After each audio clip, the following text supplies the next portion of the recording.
At my birthday dinner, my sister revealed she was pregnant with my husband's baby. She smirked. "We're family now."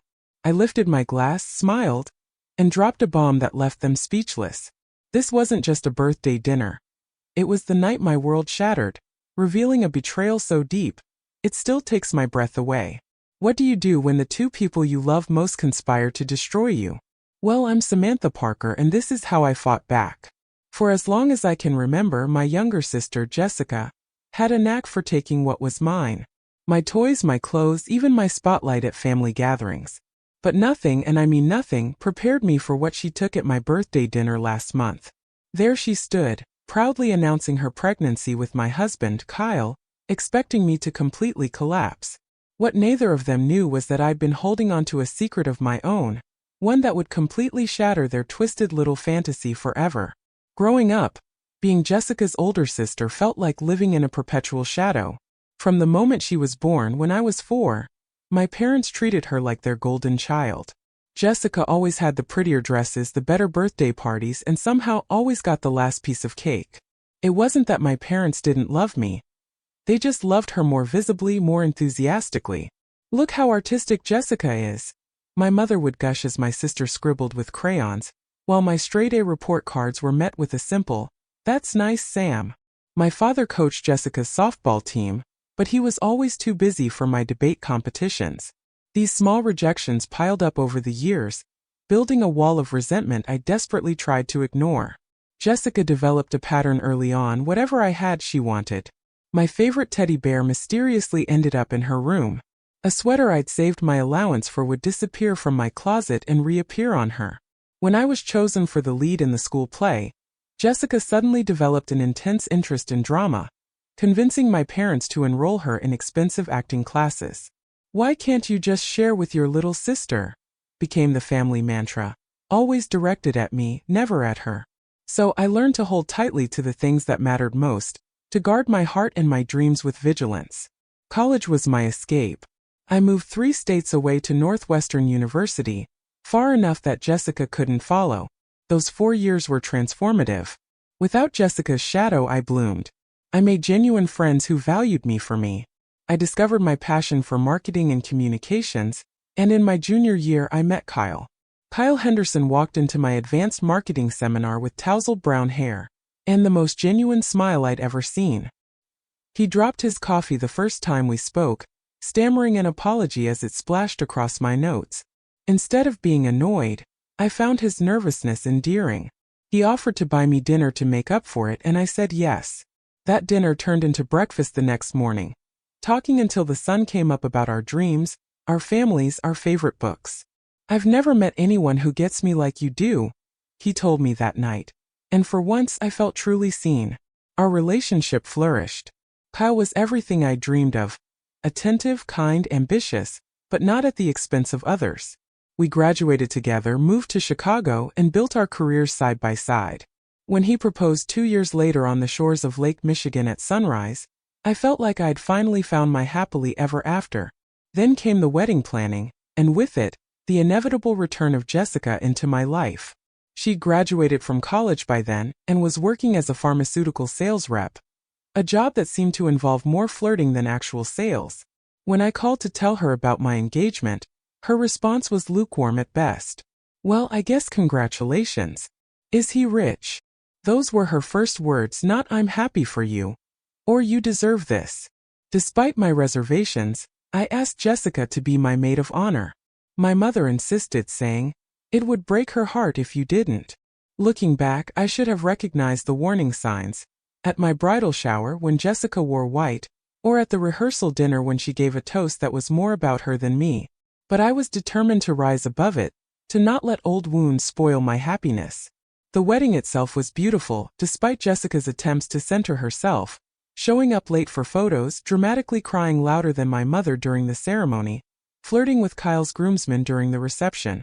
Kyle noticed her behavior and squeezed my hand reassuringly. "She's just jealous because you're so incredible," he whispered. And I believed him. The first 2 years of our marriage were blissful. We bought a small house in the suburbs, advanced in our careers, and began talking about starting a family. Kyle and I agreed to wait until we were more established financially, though I suspected he was hesitant for other reasons he couldn't articulate. Still, I respected his caution and focused on our relationship and careers. Then, about a year ago, something began to shift.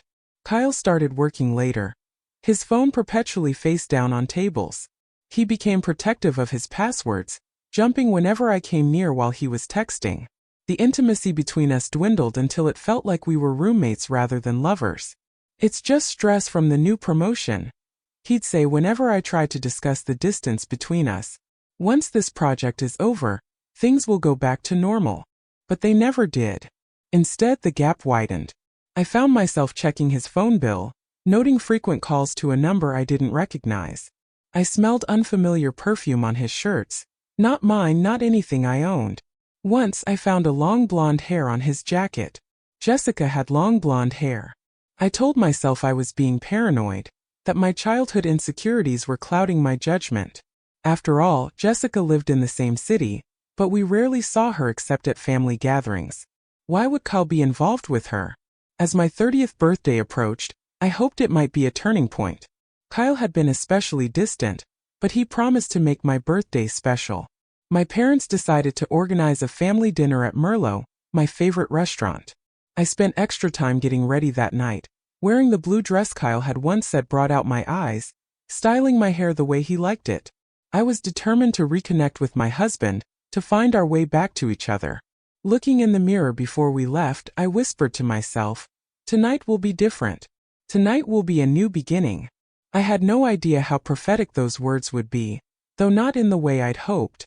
Merlot was the perfect setting for what I hoped would be a healing evening. The restaurant's warm amber lighting and exposed brick walls had always made me feel at home. The scent of fresh bread and rosemary filled the air as the hostess led me to our reserved table. Kyle had texted that he'd meet me there, claiming a last-minute work call he couldn't avoid. "Mrs. Parker," the hostess smiled, "your family has already arrived." My parents stood as I approached the table, my mother's face lighting up in that contained way that meant she was happy to see me, but trying not to show too much emotion. My father gave me a brief hug, patting my back awkwardly. "Happy birthday, sweetheart," he said, handing me a small gift bag. "Nothing fancy, just something your mother picked out." My mother touched my hair. "You look nice, Samantha, though you might want to touch up your lipstick before the photos." Typical. I hadn't even sat down and she was already finding something to improve about me. I tucked the critique away with all the others and smiled. "Thanks for organizing this, Mom. It means a lot."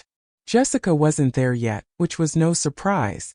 She had elevated tardiness to an art form, ensuring all eyes would be on her when she made her entrance. I checked my phone for messages from Kyle but found none. "Kyle's running late," I explained as I took my seat. "Work thing." My father nodded sympathetically. "That's how it goes when you're climbing the ladder. Your Kyle's a hard worker." The waiter came by to take our drink orders. I asked for water, still hoping to share the first toast with Kyle. My parents exchanged glances. "Go ahead and have some wine, dear," my mother encouraged. "It's your birthday." Before I could respond, there was a commotion at the entrance. Jessica had arrived, and as always, she'd made sure everyone noticed. Her laugh rang through the restaurant as she tossed her blonde hair over her shoulder. She wore a tight red dress that left little to the imagination, drawing appreciative glances from nearby diners. What made my heart stop was who accompanied her, Kyle. My Kyle, holding the door for her, his hand briefly touching the small of her back as they navigated between tables. They were walking too close, smiling too intimately to be just in-laws who happened to arrive at the same time. "Sorry we're late," Jessica announced, leaning down to kiss my cheek with a practiced precision that left no lipstick mark. I ran into Kyle in the parking lot. Lucky coincidence, right? Kyle avoided my eyes as he took the seat beside me, squeezing my shoulder in what felt like an apologetic gesture. "Happy birthday, Sam. Sorry about the delay."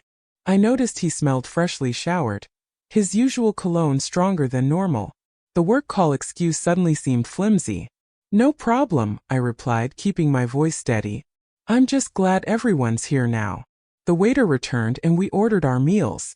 My parents dominated the conversation, talking about their recent cruise and the neighbor's landscaping drama. Jessica interjected frequently with stories about her latest sales triumph, or the celebrities she'd allegedly met at a recent conference. Kyle remained unusually quiet, contributing only when directly addressed. Under the table, I placed my hand on Kyle's knee, seeking connection. He flinched slightly before covering my hand with his own. His palm felt clammy. "Everything okay?" I whispered while my father was deep in a story about golf. "Fine," Kyle replied too quickly. "Just tired." The gifts came next. My parents gave me an impersonal gift card to a department store. Kyle handed me a small box containing diamond earrings that looked expensive but generic, like something chosen in haste. Jessica's gift was a designer scarf that I strongly suspected she had bought for herself and decided to give to me at the last minute. "It's exactly your color," she insisted, though the muddy orange had never been a shade I'd wear. The waiter brought out the chocolate lava cake I'd requested instead of a traditional birthday cake. As he placed it before me, my father raised his glass. "Before we sing, I'd like to make a toast to my oldest daughter on her birthday. Samantha, you've always been so responsible. Your mother and I are proud of the stable life you've built." Stable. Not exciting, not impressive, just stable. Like I was a reliable horse rather than a daughter celebrating another year of life. As the waiter lit the single candle on my cake, I noticed Jessica shifting excitedly in her seat, exchanging meaningful glances with Kyle. My stomach tightened with foreboding. "Actually," Jessica interrupted before we could sing, "I have an announcement to make. I think it would be the perfect addition to Sam's birthday celebration." All eyes turned to her. She stood, smoothing her dress over her stomach with deliberate emphasis.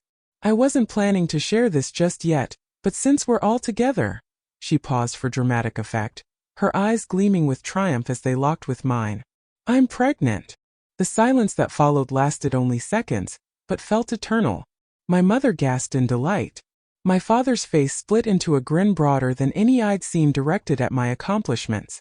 "That's wonderful, sweetheart," my mother exclaimed. "When are you due? How far along are you?" "About 10 weeks, Jessica replied, her hand still on her stomach. "But there's more." And that's when she dropped the bomb that would destroy everything I thought I knew about my life. "Kyle's the father," Jessica announced, her voice ringing with a twisted pride that made my blood run cold. "We've been seeing each other for months. We're going to be a family now." The restaurant continued to buzz with ambient noise around us, but at our table time seemed to stop. My father's glass froze halfway to his lips. My mother's smile collapsed into confusion, her eyes darting between Jessica, Kyle, and me as she tried to process the unthinkable. Kyle stared at the tablecloth, his face drained of color. "This wasn't how we were going to tell you," he mumbled, not meeting my eyes. "We," I repeated, the single syllable somehow making it out through my constricted throat. Jessica reached across the table and placed her hand over Kyle's. "We wanted to wait until after the first trimester, but I couldn't hold it in anymore." Her eyes found mine, gleaming with malicious triumph. "We're a family now, Sam. Kyle and I are going to raise this baby together." The calculated cruelty of her timing, on my birthday in my favorite restaurant in front of our parents, was breathtaking. This wasn't a slip of passion or a momentary lapse in judgment. This was a performance designed for maximum damage. My mother found her voice first. "I don't understand. Kyle is Samantha's husband." She stated this simple fact as though reminding everyone of an overlooked detail. "Not for much longer," Jessica replied with a dismissive flick of her wrist. "They've been having problems for ages. Kyle and I didn't plan this, but when real love happens, you can't fight it. Real love. As if what Kyle and I had built over 7 years was somehow counterfeit." "Sam," Kyle finally looked at me, his expression a nauseating mix of guilt and relief. "I'm sorry. I didn't want you to find out like this. Jessica and I, it just happened. Just happened. Like a rainstorm or a flat tire. Not a months-long betrayal requiring thousands of conscious decisions to lie, deceive, and destroy." "When?" I asked, surprised by the steadiness of my voice. "When did it just happen?" Kyle shifted uncomfortably. "Does it matter?" "It started at your Christmas party," Jessica interjected, clearly enjoying her role as narrator of my humiliation. "Remember when Kyle and I both disappeared for a while? You thought he was helping me find my earring." She laughed. A tinkling sound that scraped against my nerves like broken glass. He found something, all right? 6 months. While I was planning romantic anniversary surprises and scheduling date nights to reconnect, my husband and sister had been carrying on behind my back. Every late night at work, every mysterious text message, every excuse suddenly crystallized into a pattern of betrayal so obvious, I couldn't believe I'd missed it. I think, my father said slowly, setting down his wine glass with exaggerated care, that this is a conversation best continued in private. But Jessica wasn't finished with her performance. There's no need for privacy, Dad. We're all family here. She smiled, rubbing her still flat stomach. And soon there'll be one more Henderson joining us. Isn't that exciting? Your first grandchild. My mother predictably latched onto this detail like a lifeline. A grandchild, she breathed, her eyes softening as they always did for Jessica. The circumstances are unusual, but a baby is always a blessing.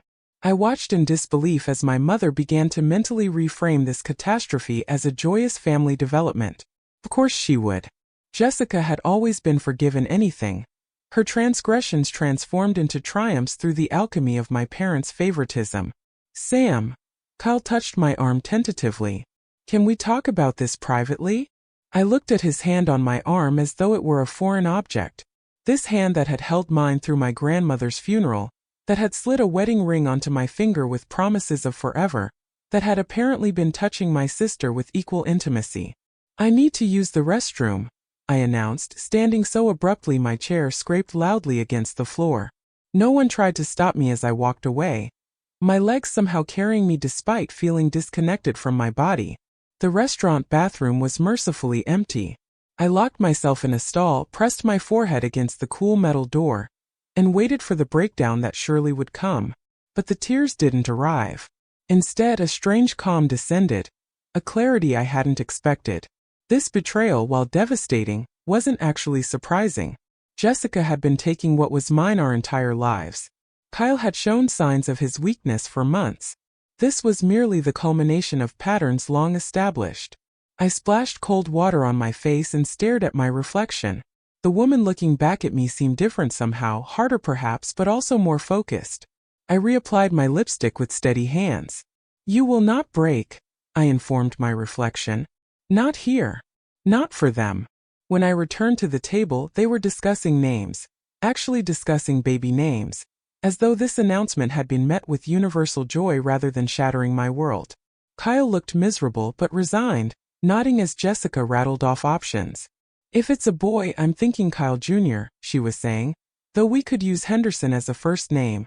Henderson Parker has a nice ring to it, don't you think? Parker, my married name.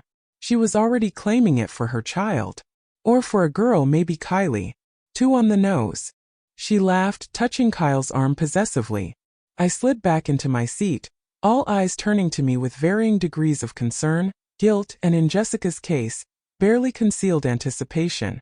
She was waiting for my breakdown, for the scene that would cement her narrative of being the stable, sensible one, stepping in to care for poor Kyle after his emotional wreck of a wife fell apart. Instead, I smiled. You've certainly given me a birthday to remember, I replied calmly. But if you don't mind, I'd like to enjoy my cake before it melts completely. Jessica's smile faltered, confusion clouding her features. This wasn't the reaction she had scripted. Kyle looked equally bewildered by my composure. Sam, he began. We should talk about arrangements. I held up my hand. Not now, Kyle. Right now, I'm going to have my birthday cake. I picked up my fork and took a deliberate bite of the chocolate lava cake, closing my eyes briefly to savor the flavor. When I opened them, I noticed all 4 of them staring at me as though I'd grown a second head. What? I asked innocently. Did you think I'd collapse? Make a scene? Run out crying? Sorry to disappoint you. Jessica recovered first. We just thought you'd be more upset. Oh, I am, I assured her, taking another bite of cake. But unlike some people at this table, I don't feel the need to make a spectacle of every emotion. Besides, I added, setting down my fork, there's something you should know before we continue this discussion. The slight tremor in my hand was the only outward sign of the emotional earthquake happening inside me. I took a slow sip of water, gathering my thoughts. For months, I'd been collecting pieces of a puzzle I hadn't wanted to complete. Now, faced with Jessica's smug announcement, those pieces snapped into place with devastating clarity. "I've known about the affair for 3 months," I replied quietly. Kyle's head jerked up, his eyes wide with shock. Jessica's triumphant smile faltered. "What?" Kyle managed to stammer. "You really should change your email password more often, Kyle. Using our anniversary date wasn't exactly secure, especially when you started acting so suspicious." My mother gasped. "Samantha, this is hardly appropriate dinner conversation." I turned to her with steel in my voice. "Neither is announcing an affair with your sister's husband at her birthday dinner, Mom. But here we are." Back in March, I'd borrowed Kyle's laptop when mine crashed before an important work presentation. A notification had popped up, an email from Jessica with the subject line, "Last night." My finger had hovered over the mouse, principles of privacy warring with growing suspicion. In the end, suspicion won. The email had been explicit, detailing their encounter in Kyle's office after hours and referencing several previous meetings. My world had collapsed that day, but I'd kept the knowledge to myself, needing time to process, to plan, to protect myself. After I found those emails, I continued. "I hired a private investigator, Davis and Associates. They're very thorough, Kyle. They have photos of you entering Jessica's apartment building 27 different evenings. They have recordings of your phone conversations. They even have the receipt from that jewelry store where you bought her that bracelet she's wearing right now, the one she claimed was from her grateful client." Jessica instinctively covered the gold bracelet on her wrist, her confidence visibly cracking. "You've been investigating me?" Kyle's voice rose with indignation. "That's an invasion of privacy." I laughed, a genuine laugh despite everything. "That's rich coming from the man who invaded my marriage. But don't worry, the investigation was completely legal, unlike adultery, which is still grounds for fault-based divorce in this state." My father shifted uncomfortably in his chair. "Samantha, perhaps we should." "I'm not finished." I cut him off. 2 months ago, I contacted Patricia Donovan. She's one of the best divorce attorneys in Chicago. The paperwork is already prepared, Kyle.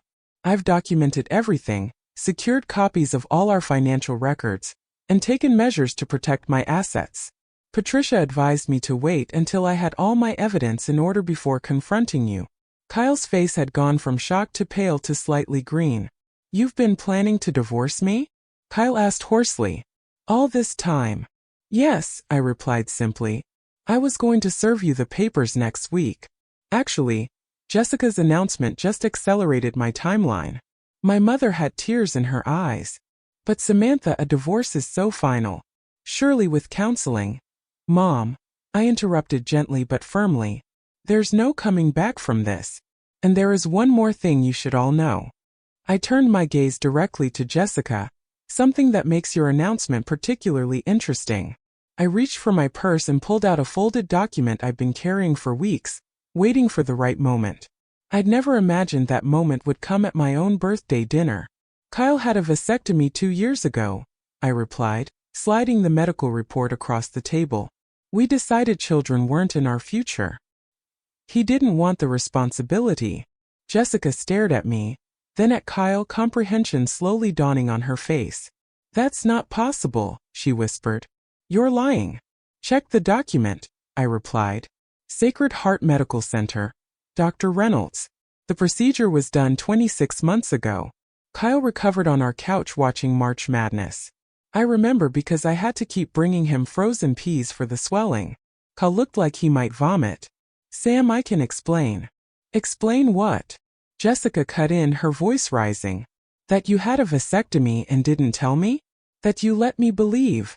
She stopped abruptly, realizing what she was revealing. My mother was examining the medical document with shaking hands. "Is this true, Kyle?" Kyle's silence was confirmation enough. I turned to Jessica, whose face had drained of all color. "So, sister dear, if you're truly pregnant, congratulations are in order, just not to Kyle. He's shooting blanks, as they say. So who's the real father? Do you even know?" The restaurant had grown quieter. Nearby diners were obviously aware that serious drama was unfolding at our table. Jessica's eyes darted around, noting the attention, her carefully constructed moment of triumph crumbling around her. This is a mistake, she insisted weakly. Those medical records must be wrong. They're not wrong, Kyle finally admitted, staring at his hands. I should have informed you, Jess. I didn't think it would matter. We were using protection anyway, or supposed to be. I never thought. You never thought she'd try to trap you with a pregnancy that couldn't possibly be yours. I finished for him. Rookie mistake, Kyle. You should have realized Jessica always has an angle. Jessica suddenly stood up, her chair scraping loudly against the floor. I need some air, she muttered, grabbing her purse and practically running toward the exit. Kyle looked torn, glancing between me and Jessica's retreating form. Go ahead, I replied coldly. Follow her. You two deserve each other. After a moment's hesitation, Kyle rose and hurried after Jessica, leaving me alone with my shell-shocked parents. My father cleared his throat. Samantha, I don't know what to say. There's nothing to say, Dad. I picked up my fork again and took another bite of my cake. It tasted like ash now, but I was determined to finish it. This was my birthday dinner after all.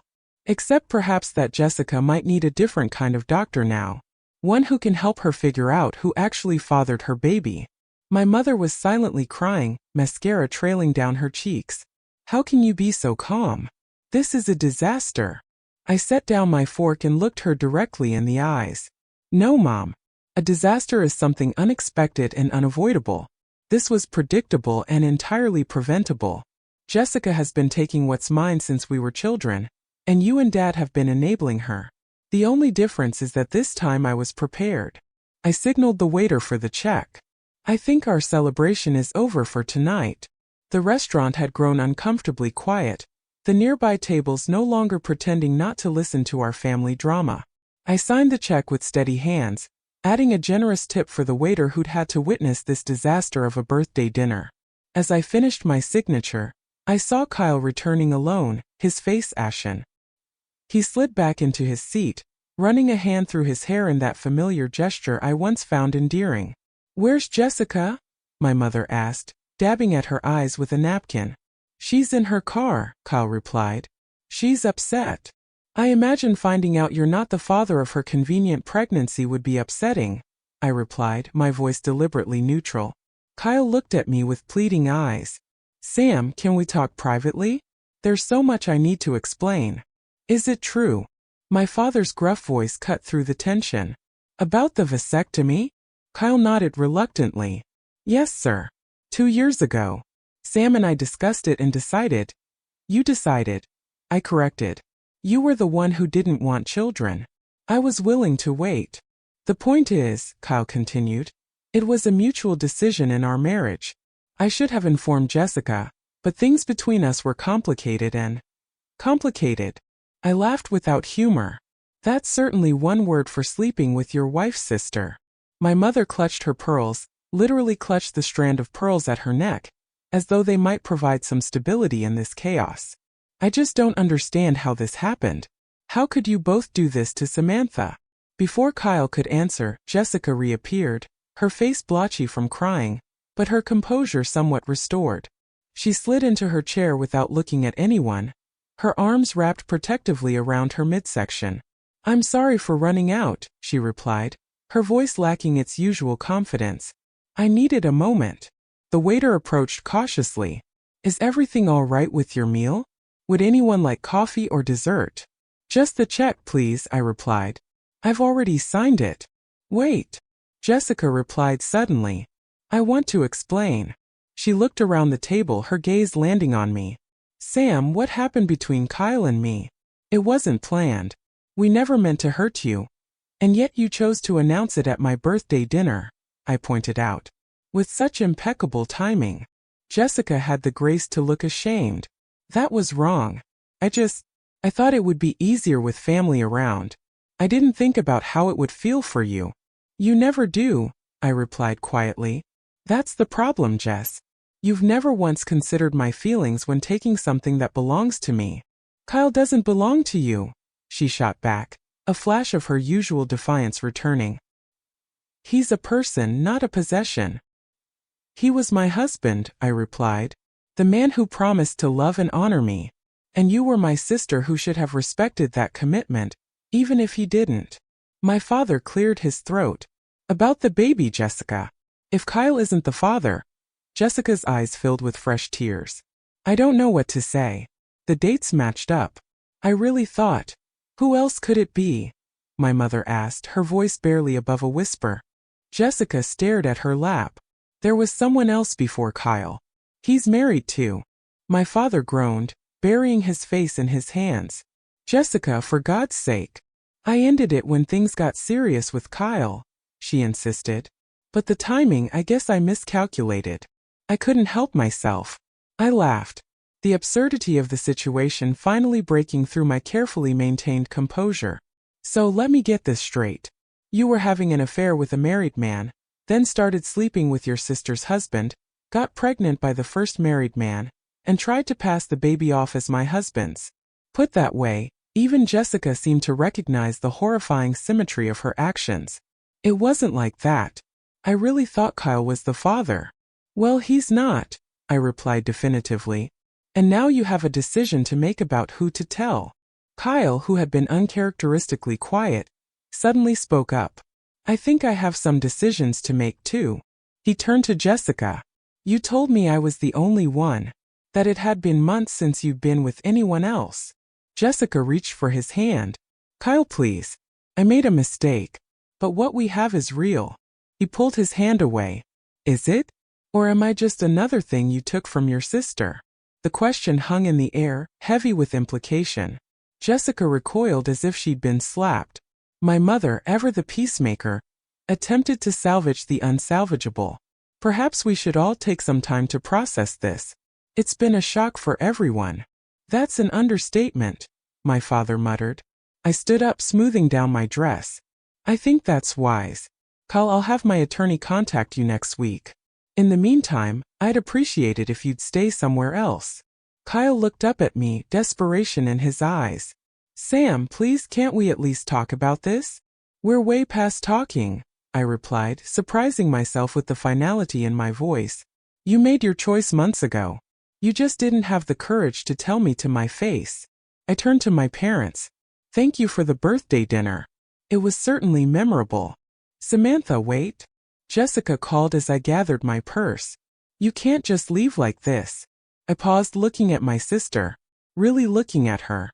Behind the perfect makeup and designer clothes, I saw something I'd never noticed before. Insecurity. A deep, gnawing insecurity that had driven her to compete with me our entire lives. I'm not leaving anything, Jess, I replied softly. I'm walking away. There's a difference. I hope you figure out what you're going to do about your baby and its actual father. That's not my problem anymore. As I walked out of the restaurant, I felt strangely light. The betrayal still hurt, a wound that would take time to heal. But for the first time in my life, I wasn't carrying the weight of Jessica's shadow. I had finally stepped into the light on my own terms. In the parking lot, I took a deep breath of the cool evening air. My phone buzzed with a text from Kyle. Please come home. We need to talk. I deleted it without responding and drove away, leaving behind the wreckage of what had once been my life, heading towards something entirely new. The morning after my catastrophic birthday dinner, I woke up in a hotel room I'd checked into rather than returning to the house I shared with Kyle. The bed was too soft, the room too quiet, but it was a sanctuary from the storm. My phone showed 27 missed calls and dozens of text messages from Kyle, from Jessica, from my parents. I ignored them all and called Patricia Donovan instead. It's time, I informed her when she answered. I want to file the papers today. Patricia's voice was calm and professional. I'll prepare everything. Can you come to my office at 11 o'clock? That meeting set the tone for the days that followed. While my personal life had imploded in spectacular fashion, I focused on the practical steps of dismantling my marriage with surgical precision. Patricia was worth every penny of her exorbitant fee, handling the legal complexities while I concentrated on rebuilding the foundations of my life. Kyle's attempts to contact me grew increasingly desperate. I made a terrible mistake, read one text. Jessica meant nothing to me, claimed another. The transparent falsity of that statement only strengthened my resolve. If she had meant nothing, he wouldn't have risked everything. 3 days after my birthday, I returned to our house while Kyle was at work, accompanied by 2 friends and a moving company. I took only what was indisputably mine: my clothes, personal items, family heirlooms, and the furniture I'd owned before our marriage. I left his wedding ring on the nightstand with a note: "Patricia will contact you regarding the rest." My friend Megan had offered her guest room until I found a new place. "Stay as long as you need," she insisted, helping me unpack the fragments of my former life.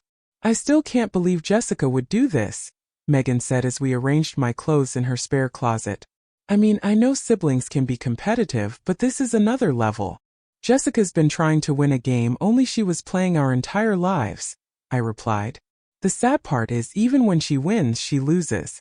She's now pregnant with another married man's baby, and Kyle's already showing his true colors." Those colors became even more evident when Kyle discovered I'd moved out. He showed up at Megan's apartment, pounding on the door until her neighbors threatened to call the police. "Sam, please," he begged through the door. "Just talk to me. We can work this out." Megan stood beside me, ready to dial 911 if necessary. "Should I call the cops?" I shook my head. "He'll leave eventually." And he did, but not before shouting, "This isn't fair. You didn't even give me a chance to explain." Later that night, my phone rang with Jessica's number. Against my better judgment, I answered. "Sam." Her voice was small, almost childlike. "Can we talk?" "I think we've said everything that needs saying," I replied. "Please," she whispered. "I need my sister." The audacity was breathtaking. "You needed your sister when you decided to sleep with her husband. It's a little late now." "I know what I did was unforgivable," she replied, her voice breaking. "But I'm scared, Sam. I'm pregnant with a married man's baby, and now Kyle won't return my calls either." Despite everything, a tiny part of me ached for her. The little girl who had always needed more attention, more validation, more everything. But that empathy couldn't override the damage she'd done. "What did you expect, Jess? That he'd leave me for you? That you'd ride off into the sunset together?" "I don't know," she admitted. "I guess I didn't think that far ahead. I just wanted what you had. I always have, and now neither of us has it," I replied. "I hope it was worth it." After hanging up, I sat on Megan's guest bed, allowing myself a moment to feel the full weight of my grief. Not just for my failed marriage, but for the sister relationship that had never been what it should have been. The next day, my parents called. My mother was still in denial, suggesting family counseling as though this were a simple misunderstanding rather than a fundamental betrayal. "Your sister made a mistake, Samantha," she insisted. "But she's family, and she's going to need support with this baby." "Then you support her," I replied. "I'm done being Jessica's safety net." My father, surprisingly, seemed to understand better. "You're right to be angry, Sam. What they did was wrong. But don't let this poison your whole life." "I'm not planning to, Dad. That's why I'm moving on." A week after my birthday, Kyle's tone changed from pleading to bitter. "You won't even talk to me, but you had time to freeze our joint accounts," he texted. "Real mature, Sam." I forwarded the message to Patricia without responding to him. Jessica, meanwhile, had apparently informed the other married man about her pregnancy. According to my mother, he denied responsibility and threatened to tell his wife Jessica was lying if she pursued it. "She's all alone in this," my mother lamented during another unwelcome call. "Surely you can find some compassion." "My compassion is currently occupied with healing myself," I replied. 2 weeks after my birthday, I signed a lease on a new apartment. A modern one-bedroom in a part of the city I'd always loved but Kyle had deemed too trendy. I bought new furniture, painted the walls a color he would have hated, and began creating a space that was entirely mine.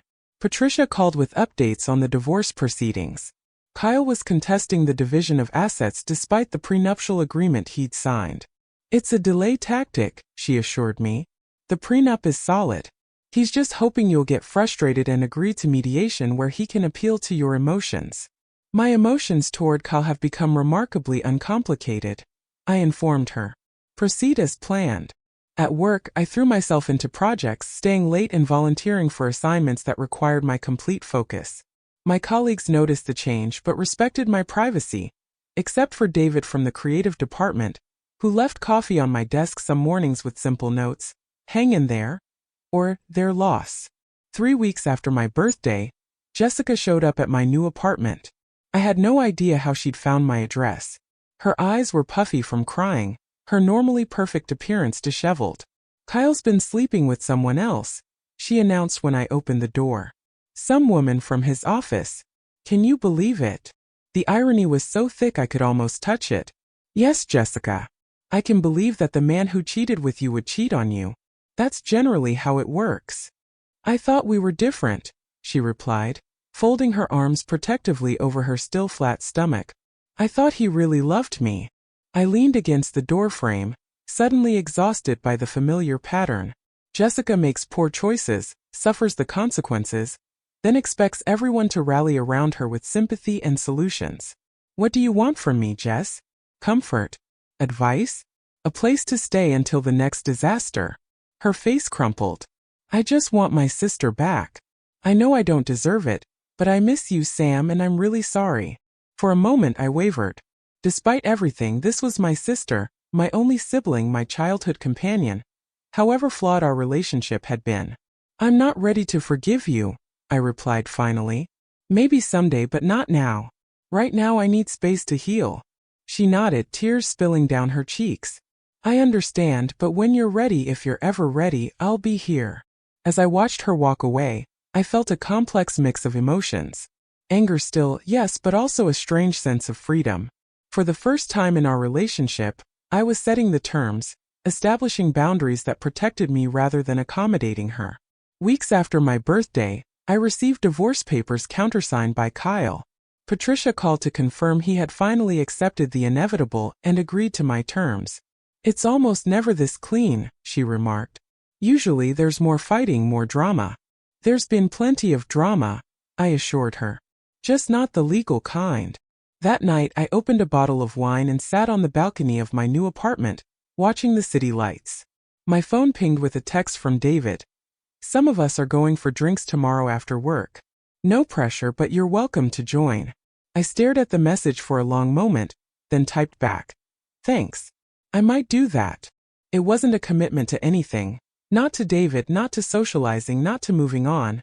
Just a small acknowledgement that life continues, that there might be good things ahead I couldn't yet imagine.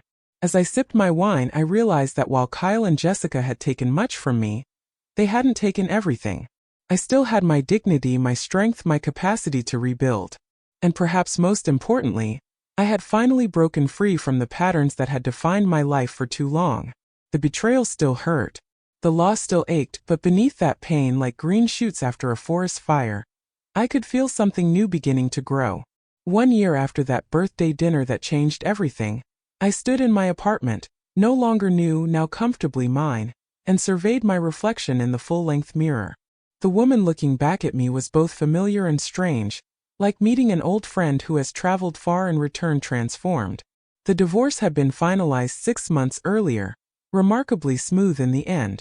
Kyle, perhaps recognizing the futility of fighting the evidence Patricia had compiled, accepted the division of assets outlined in our prenuptial agreement.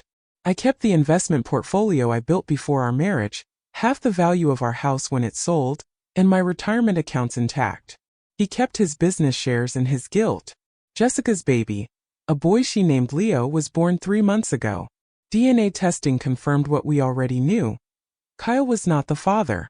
The actual father, a pharmaceutical executive named Richard, whom Jessica had met through work, eventually left his wife and moved in with my sister after Leo's birth.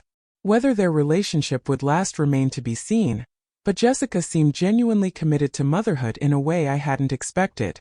My relationship with my sister remained complicated. After months of respecting my request for space, she had sent a handwritten letter that surprised me with its self-awareness. "I've been in therapy," she wrote, "trying to understand why I've spent my life competing with you and taking what's yours. Our parents always made me feel I had to be exceptional to be noticed, while you were loved for simply being steady and reliable. I was jealous of that unconditional acceptance I thought you had. Now I realize neither of us got what we needed from them. I'm not asking for forgiveness, Just understanding that I'm trying to break this pattern for Leo's sake. The letter had touched me in unexpected ways. 2 weeks later, I had visited her and the baby, a cautious first step toward whatever our relationship might become. Leo had my father's eyes and Jessica's chin, but thankfully none of Kyle's features. Holding him, I felt a complex surge of emotions. Sadness for what might have been, hope for this innocent new life, and a tentative connection to my sister I hadn't felt in years. "He's beautiful, Jess," I had replied sincerely. "Would you consider being his godmother?" she had asked hesitantly. "I want him to have strong, independent women in his life, someone like you." I had agreed, surprising myself. Some wounds heal in unexpected ways. My parents had struggled to navigate the aftermath of the betrayal, initially attempting to maintain relationships with both Kyle and me as though we were divorcing due to ordinary incompatibility rather than extraordinary betrayal. After several tense conversations, my father had finally acknowledged the role their favoritism had played in shaping the dynamic between Jessica and me. "We thought Jessica needed more attention because she was more volatile," he admitted during a difficult dinner. "You always seemed so self-sufficient, Sam. We didn't realize we were hurting you by treating you differently. It wasn't a complete reckoning, but it was a start. We were learning, all of us, how to build healthier relationships from the ashes of the old ones." Professionally, I had thrived in the past year, channeling my energy into work and earning a significant promotion. The team I now managed included David, whose friendship had gradually evolved into something more. We were taking things slowly, both of us carrying baggage from previous relationships, but his steadiness and genuine kindness had become a cherished part of my life. Kyle had moved to Denver shortly after our divorce, taking a position with a new company, and according to mutual friends, dating someone new. His departure had been a relief, removing the possibility of awkward encounters around the city. Jessica reported that he rarely asked about Leo, seeming relieved to have no biological connection to the child. As for me, I had discovered strengths I never knew I possessed. The woman who had sat calmly eating birthday cake while her world collapsed had become someone who faced challenges head-on, who valued herself enough to demand honesty and respect, who recognized that setting boundaries wasn't selfish, but essential. The doorbell rang, pulling me from my reflections. David had arrived to accompany me to dinner. A small gathering of friends celebrating my 30th birthday, a deliberate reclaiming of a date that had been tainted by betrayal. "You look beautiful," he said when I opened the door, his sincerity evident in his warm smile. "Thank you," I replied, accepting both the compliment and the small wrapped package he offered. "You didn't have to bring a gift." "It's nothing extravagant," he assured me. "Just something I thought you'd appreciate." Inside the package was a journal bound in soft leather, the first page inscribed with a quote. "The most beautiful people are those who have known defeat, known suffering, known struggle, known loss, and have found their way out of the depths." Elizabeth Kubler-Ross. My eyes misted as I ran my fingers over the words. "It's perfect," I told him, and I meant it.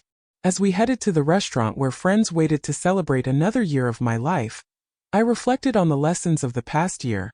Lessons hard-won through pain and betrayal, but valuable nonetheless.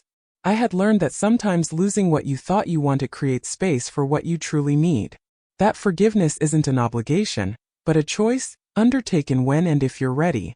That family ties don't excuse toxic behavior, and blood relationships don't automatically deserve blind loyalty.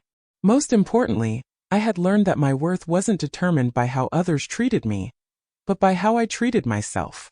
The woman who had once measured her value through others' eyes now recognized her inherent worthiness, independent of external validation. The betrayal that had seemed like an ending had in fact been a beginning, painful but necessary, like a bone that must be broken to heal properly. Kyle and Jessica's actions had shattered the comfortable illusions I'd maintained about my marriage, my family, and myself. From those fragments I'd built something stronger, more authentic, and entirely mine. As David and I entered the restaurant, my friends rose to greet me with genuine warmth, their faces lighting up with affection that asked nothing in return. This, I realized, was what family could be, chosen connections based on mutual respect and care, rather than obligation or habit. "Happy birthday, Sam," they called, raising their glasses in a toast that held no hidden agendas, no cruel surprises, Just simple celebration of another year lived and lessons learned. I smiled, feeling the weight of the past lifting just a little more. Thank you all for being here, I replied, taking my seat at the center of the table, a place I now occupied without apology or doubt. So what about you? Where are you watching from today? Drop your location in the comments, and don't forget to like and subscribe if you've ever had to rebuild after betrayal. Share this video if someone you know needs to hear that healing is possible, even after the worst betrayals. I read all your comments and appreciate your support more than you know. Now let's celebrate together.